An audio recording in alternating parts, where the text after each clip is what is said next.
la Constitución prohíbe totalmente la reelección. Y en caso de que se reforme la Constitución, no es Carlos Menem el que va a decidir sobre este aspecto, sino que va a ser el pueblo argentino.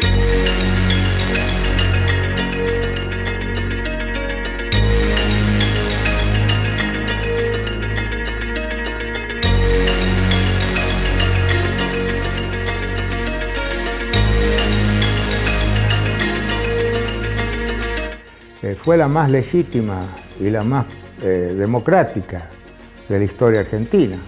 Antes el presidente iba a 6 años sin posibilidad de reelección. Acá pasamos a 4 y una reelección. Hubiera estado bien, me parece a mí, una reelección y nunca más, por ejemplo.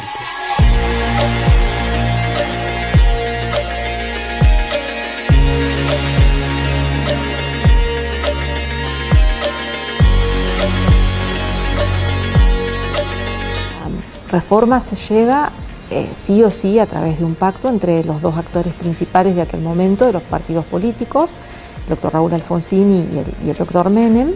La Asamblea reflejaba con absoluta precisión la diversidad de la Argentina. Y lo notable es que en esa diversidad fue posible una sanción de una Constitución por unanimidad, hecho notable en la historia argentina.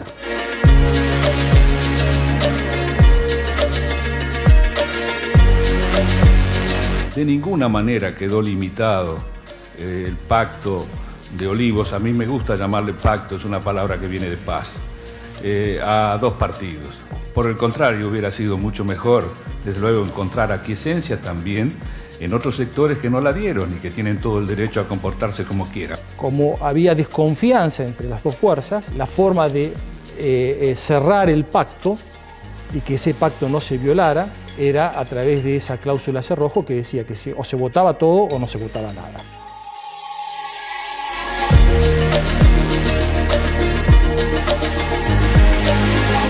Bueno, a 30 años de la reforma de la Constitución aquí en Santa Fe, una parte también en Paraná, pero básicamente la discusión se hizo en Santa Fe, que es una ciudad que es sinónimo de Constitución. Y te tenemos acá en Santa Fe, en el lugar de los hechos nuevamente, como si fuera el regreso, ¿no es cierto?, a un lugar donde uno estuvo antes. ¿Qué visión tenés hoy, 30 años después, de esas discusiones, de ese pacto previo, de ese trabajo en comisión, esa discusión técnica que también la hubo muy intensa, y del resultado de todo eso? Bueno, hay muchos analistas que hablan de una etapa preconstituyente, constituyente y postconstituyente como para poder analizar esos 3 estadios. Si tuviésemos que hablar de lo preconstituyente, tenemos que hablar del famoso Pacto de Olivos, donde aparece un presidente Menem que retoma una idea ya también que estaba en la cabeza de Alfonsín y que de alguna manera él también había visto como una posibilidad de reforma de la Constitución, del año 86 más o menos, y vuelve a retomar esa idea de la posibilidad de reformar la Constitución con un objetivo muy claro que era su reelección. Alfonsín encuentra un partido dividido, al radicalismo, con gente que apoyaba, con gente que no apoyaba, con gobernadores que apoyaban, con gobernadores que no apoyaban, pero fundamentalmente con una situación muy delicada porque Menem no solamente había conseguido media sanción en el Senado con una iniciativa del senador Leopoldo Bravo, sino que tenía un proyecto para debatir de Durañona Bedia respecto a reglamentar el artículo 30 de la Constitución Nacional, que dice que tiene que ser con 2/3 de los diputados, una ley especial de convocatoria para una constituyente y que declara la necesidad de reforma de la Constitución, pero no se aclara si son con los presentes o con la totalidad de los miembros de la Cámara, y eso es fundamental.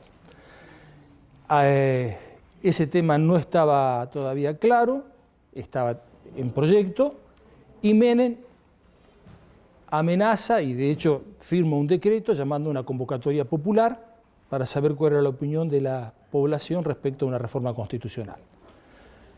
Ante esa realidad y ante el análisis político y sociológico que hace fundamentalmente Alfonsín, advierte que la mayoría de la sociedad quería una reforma de la Constitución, que quienes se opusieran a esa alternativa iban a perder inexorablemente y eso iba a traer no solamente una derrota, sino una fractura.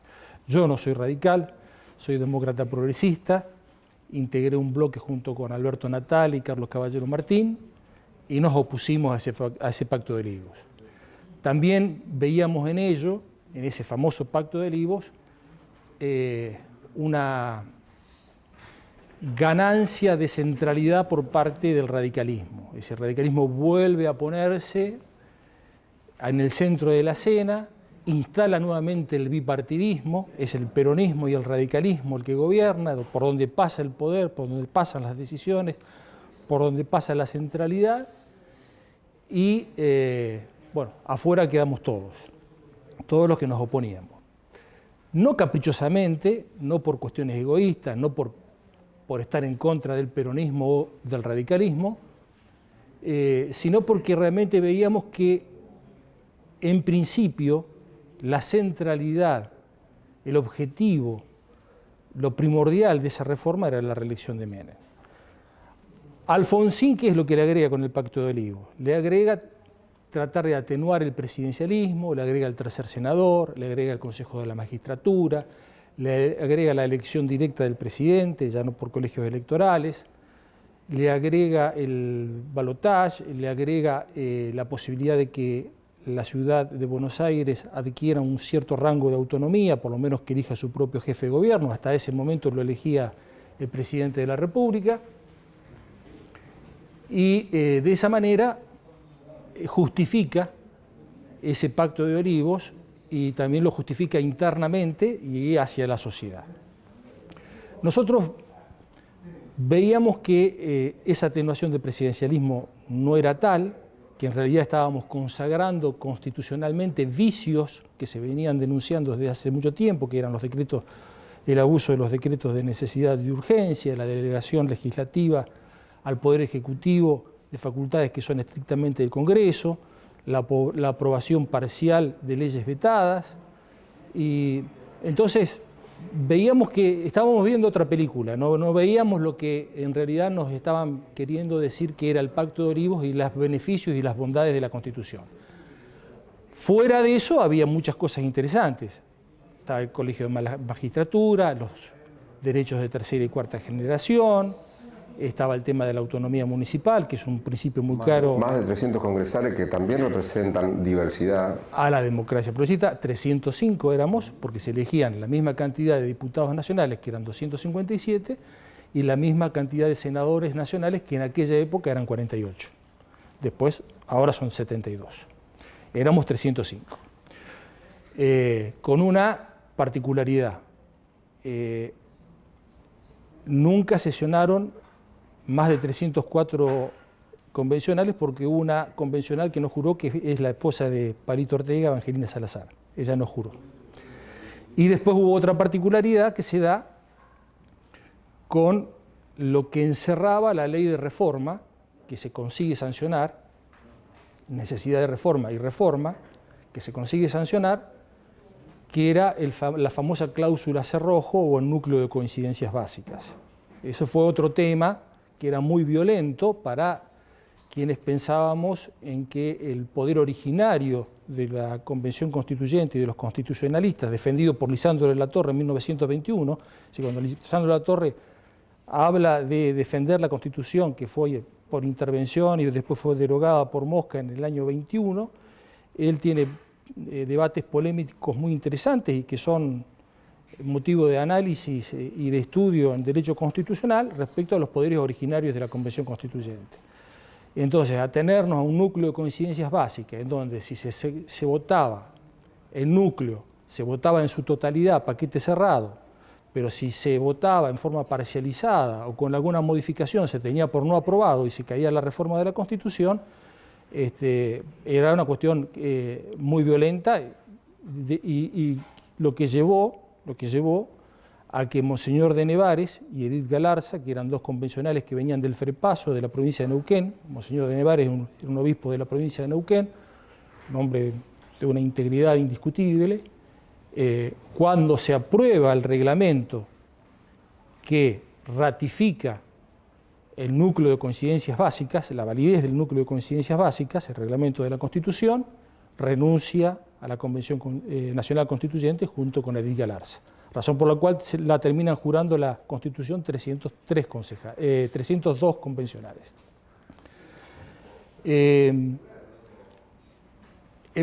No era menor lo del núcleo de coincidencias básicas, la gente, estamos a 30 años de ello, pero ese núcleo de coincidencias básicas nace a partir de la desconfianza. Menem quería la reforma para, si bien se acortaba el mandato a 4 años en vez de 6 años, con una reelección, la posibilidad de una reelección inmediata, después había que pasar un periodo, después recién se podía volver a presentar, y Alfonsín quería el tercer senador, quería la autonomía de la capital federal, quería la elección directa del jefe de gobierno, quería el Consejo de la Magistratura, y quería lo que se llamaba esa atenuación de los poderes presidenciales, entre ellos la creación del jefe de gabinete y demás. Entonces, como había desconfianza entre las dos fuerzas, la forma de cerrar el pacto y que ese pacto no se violara era a través de esa cláusula cerrojo que decía que o se votaba todo o no se votaba nada. Y así fue. Llevó 89 horas ese debate. Fue el debate más largo que tuvo la Convención, al contrario del reconocimiento de los derechos de los pueblos originarios, que llevó 10 minutos. O el caso de la cláusula transitoria, de la reivindicación de nuestros derechos soberanos sobre las Islas Malvinas, que fue votado por aclamación de pie. Fue la única cláusula convencional o reforma que se hizo y se votó de pie y por aclamación. ¿Qué cosas recordás así en particular que te hayan llamado la atención, o curiosas o no, anécdotas que te tocaron vivir, presenciar en esa época, digamos, en esos días? A ver, bueno, ¿no? Porque eran días largos. Claro, eran días largos donde debatía, como vos bien dijiste, había partes de comisiones que sesionaban en Santa Fe, partes de comisiones que sesionaban en Entre Ríos. Si yo tuviese que destacar algunas cuestiones, destacaría algunos nombres que realmente me impactaron. Yo fui el convencional más joven de la Convención Constituyente, por eso conformé la mesa de honor. La mesa de honor se conforma como presidente el convencional de mayor edad, que era Antonio Rocamora, y como secretarios los convencionales de menor edad, que eran Edith Galarza y yo. Y me tocó ver de cerca, primero estar a los 29 años, estar muy cerca del poder de todos los gobernadores, de expresidentes. Indudablemente había no solamente una disputa de poder muy grande, sino estaba el poder político materializado, personalizado, concentrado en la Argentina, en esta ciudad de Santa Fe. Pero cuando me refería a dos personas, me refiero a Eduardo Menem y a Raúl Alfonsín, porque siendo personas tan importantes, Eduardo Menem presidía la Convención y Raúl Alfonsín, un expresidente de la República, descubrí en ellos a dos personas de una humildad extraordinaria. Eran personas abiertas, dispuestas al diálogo, dispuestas a la atención de sugerencias, personas que, si bien, vuelvo a repetir, eran de gran importancia, y estaban hablando en ese caso con un joven de 29 años, que era presidente de la comuna de un pueblo, de Alcorta, tenían un tiempo, una deferencia, como para atender cuestionamientos o planteos que se hacían. Realmente creo que descubrí a dos grandes personas, no solamente por los cargos que tenían, sino fundamentalmente por su calidad de persona. También a oradores brillantes, también a cabezas, además del poder, lo que comentás, a cabezas que funcionaban a alto nivel, ¿no es cierto? Totalmente. Es decir, había lo que termina ordenando toda reforma de la Constitución es la comisión redactora donde se da la letra fina, la letra chica de la Constitución. Hay muchas cuestiones que dejaron para reglamentarse en la Cámara de Diputados, por eso se habla de que hacen falta 20, 25 leyes todavía reglamentarias que no se han dado. Hay mandatos que se dieron pero que no se cumplieron, específicamente temas de la actualidad que tienen que ver con la coparticipación. Es decir, había una cláusula transitoria que mandaba que al 31 de diciembre de 1996 tenía que haber una nueva ley de coparticipación, pero claro, tenía que ser con el consenso y la ratificación de todas las legislaturas provinciales, cosa que es inviable o imposible si quien no cede es la nación. Pensar que alguna provincia va a ceder recursos en favor de otra provincia en busca de algún tipo de equidad es inviable. La única que podía ordenar todo esto, o puede llegar a ordenar todo esto algún día, es la nación, diciendo, bueno, de la parte que yo sustraigo o que yo detento, bueno, hay una mayor participación para todos ustedes como para que se apruebe esa reforma. Bueno, algunas de las cosas que se discutieron acá en Santa Fe, uno las ve en marcha, hubo reelección presidencial, hubo gobierno de Cava, que se elige a sí mismo, hubo determinadas cuestiones que en efecto ¿Qué otras cosas crees vos a 30 años? Porque uno no se atenuó al presidencialismo, al contrario, los DNU son materia corriente y hoy tienen plena actualidad. La cuestión del federalismo en muchas cosas es declamativo. ¿Cómo ves vos esa cuestión? Y ¿cuándo se reforma nuevamente una constitución, por ejemplo, para incorporar todo lo que es nuevas tecnologías, internet, derecho ambiental, un montón de capítulos que a lo mejor tienen actualizaciones importantes? ¿Cuándo es ese momento? ¿Cuándo sucede eso? Yo no lo veo en un horizonte cercano. Creo que todavía hay mucho por hacer y mucho por reglamentar y mucho por cumplir en esta Constitución.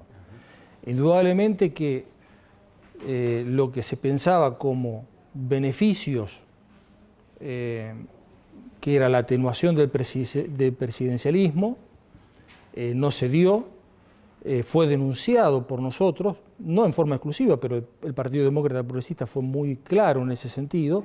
Nosotros veíamos que estábamos consolidando constitucionalmente defectos, deficiencias o desviaciones, y ahora las estábamos consagrando constitucionalmente, que traíamos figuras extrañas a nuestro sistema constitucional, como el jefe de gobierno, que no tiene nada que ver, es decir, es una figura que hace al régimen parlamentario, pero no a un delegado o un escribiente del presidente de la República que lo pone y lo saca cuando quiere, por más que existe un voto de censura del Congreso, pero en definitiva termina siendo un delegado o un empleado del presidente y no un representante parlamentario, que era lo que se ideó como una especie de fusible, una especie de posibilidad, fusible en el sentido de no tocar al presidente y ante una crisis institucional, el recambio del jefe de gabinete oxigenaba nuevamente al gobierno y permitía la continuidad y no la irrupción de los procesos democráticos, cosa que no era extraña en la Argentina porque estamos hablando de una reforma en el 94 y hacía 11 años que habíamos vuelto a la democracia. Si bien era el periodo más largo de democracia que teníamos desde el año 30, pero los golpes de Estado estaban a la vuelta de la esquina. Entonces, pensar en esa figura tenía un sentido, pero lo tiene en el sentido, pero no se cumple en un sistema presidencialista como el nuestro, que aún es más presidencialista que el estadounidense, porque trae algunas cosas de la Constitución de Chile que trajo Alberdi que acentúan más el presidencialismo. Tema federalismo, esta reunión, digamos, a 30 años, nos planta una provincia que siempre fue protagonista, la otra, una posible también es Entre Ríos, ¿no es cierto? Y Córdoba, claro. Y Córdoba. ¿Cómo lo ves hoy? ¿Lo tomás como parte de esos vicios, digamos, el sostenimiento de vicios, o hay oportunidades? Mucho lo dijiste con el tema de que en realidad hay que cumplir la Constitución más que generar. Claro, por ejemplo, el tema de la región centro, la cual fue impulsada en su momento también por Reutemann, por Obey, tiene la idea de acentuar los federalismos y los regionalismos, en donde hay una concertación entre los gobernadores, entre los legisladores, entre los distintos legisladores, políticas comunes que hagan al fortalecimiento de esas regiones, a la posibilidad de que esas regiones puedan no solamente desarrollarse, sino también posicionarse mejor, más que en el mercado interno, hacia el mercado internacional, hacia afuera. De hecho, la Constitución Nacional permite a los gobernadores o a las provincias firmar tratados internacionales, es decir, le da esa potestad, pero en la realidad eso no se cumple, siguen siendo enclaves que se manejan con sus intereses en forma separada, y uno no ha visto nunca una estrategia conjunta entre Entre Ríos, Córdoba y Santa Fe, una política eficiente, práctica y que se haya materializado concretamente en algo importante y beneficioso. Se ha tratado de mejorar las vías de comunicación, se intentaron hacer algunas autopistas como para comunicarnos mejor, pero en definitiva no ha dado el resultado que teníamos previsto. Hablo de la región centro, como la región patagónica, como la región del Cuyo, como la región del NOA, del NEA, de la Mesopotamia, y eso lamentablemente no aconteció. Y es parte de lo que tenemos que hacer. Hay un organismo que tiene que ver con las inversiones federales, hay un banco federal que jamás se creó. En definitiva, creo que más que reformar nuevamente esta Constitución, lo que tenemos que hacer es cumplirla. Creamos el cuarto poder, el Ministerio Público, Defensor del Pueblo, Procurador General, ambos vacantes, uno desde hace 15 años y el otro ya casi un par de lustros. Es decir, vacíos de contenido, no están las personalidades que tienen que ser nombrados por el Poder Legislativo, con mayorías especiales, y que ocupen esa magistratura que son tan importantes y a las cuales los legisladores de 1994 le dimos realmente importancia y relevancia. Y eso no está. Entonces, más que reformar la Constitución, hay que cumplir.